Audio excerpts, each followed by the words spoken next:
Atlanta has finished dead last in the United States in income inequality.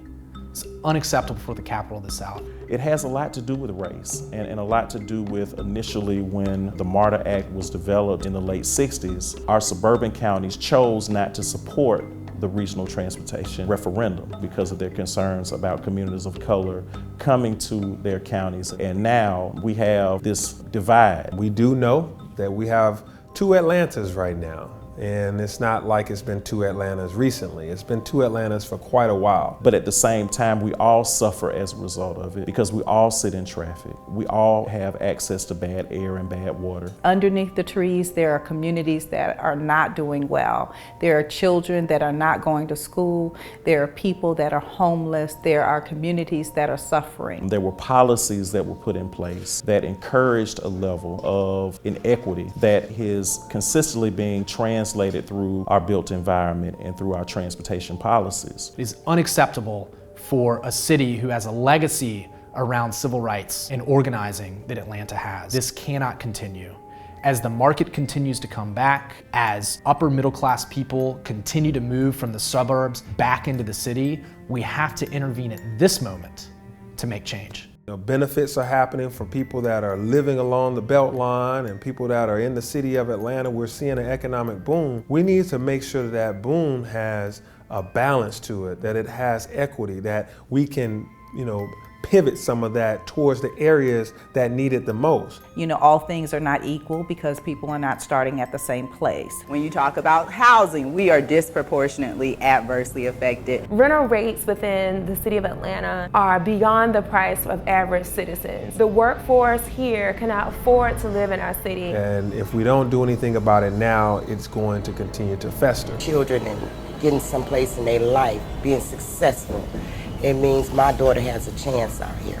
Equity means to my community development. But we do want to make sure that we have development without displacement. So that the very communities that we say we care about will live in this region 10, 15 years from now. The way that business is done is people at the top coming together, making decisions, and not including the people whose lives are affected by the decisions that are made in the process of making those decisions. We have to be intentional about setting the table so that those conversations about race, class, and politics really happen in an intentional way. I listen to my son. He says, I'm frustrated, Dad. And that we come up with solutions together because we can do this. It's not too hard for us. The ability for people to be heard, to engage in the decision-making process, to actually allow their own values to be realized through public policy. Black Lives Movement, when you seen downtown polluted with people and signs, that's how you need to go to the city council.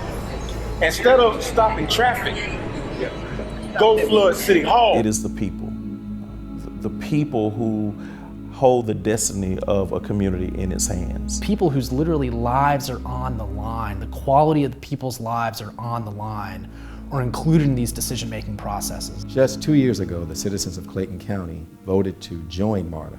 And since that time, they've seen a dramatic increase in their services and have told us very loudly that they really appreciate what we're doing. We have the world's busiest airport in our county, but for years we did not have a way of connecting those people to get to the airport to get those jobs. We are getting more and more inquiries as to businesses wanting to relocate to move here in Clayton County. And one of the first questions they have asked is, do we have a transit system? I'm happy to say that today we do. We've helped their economy, helped their environment, and created more opportunities for their citizens. We think the same thing will happen here in Atlanta. There's no doubt that ETOD touches on climate, touches on health, touches on racial equity. And what we have to do as an alliance is make sure that MARTA has the resources, ability, infrastructure, relationships, political cover, and strategies to do that in the best possible way. The Transformation Alliance is the network through which that happens.